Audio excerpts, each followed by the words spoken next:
So we're going to talk today about the different symbols that you'll encounter in your DS classes, particularly 73 and 123. So first I'm going to talk about the difference between a population and a sample. So the population is all of the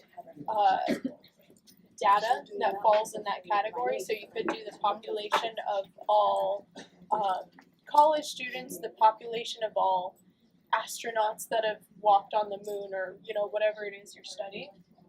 A sample will be like a selected group from that population. So let's say you take 15 college students and do a survey or something, that would be a sample.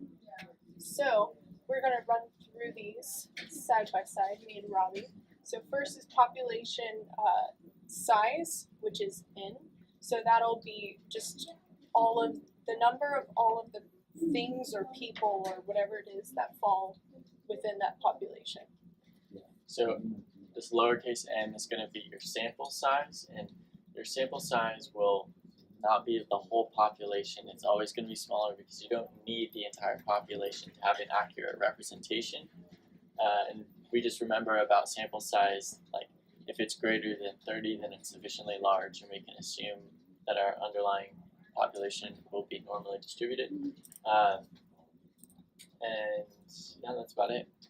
And here we have sigma, which is the population standard deviation.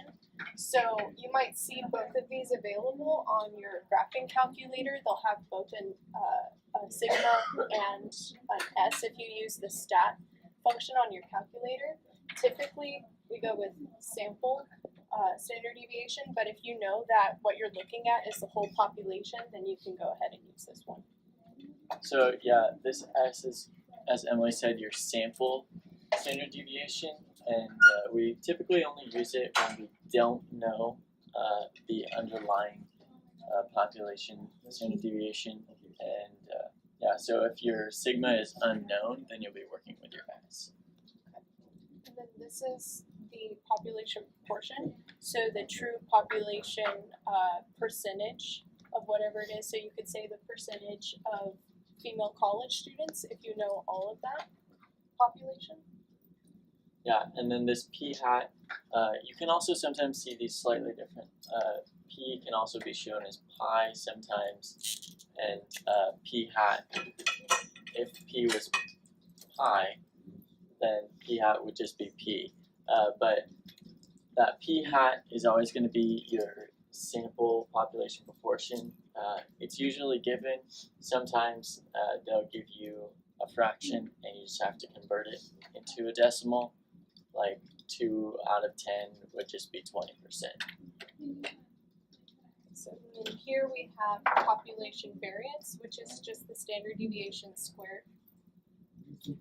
And this is the sample variance, which is just the sample standard deviation squared. And then here's population mean.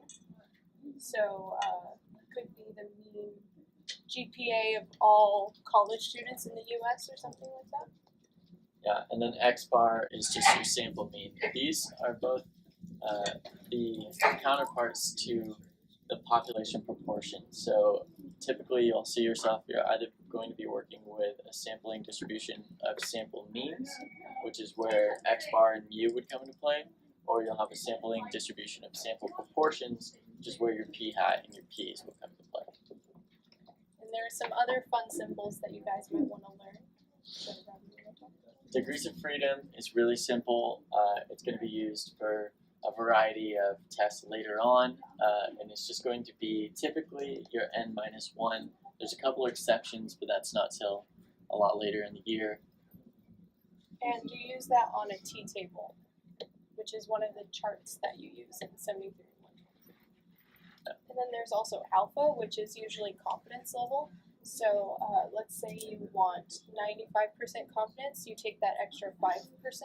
So your alpha would be 0.05 in that case.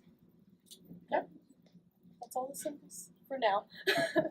Good luck with your classes.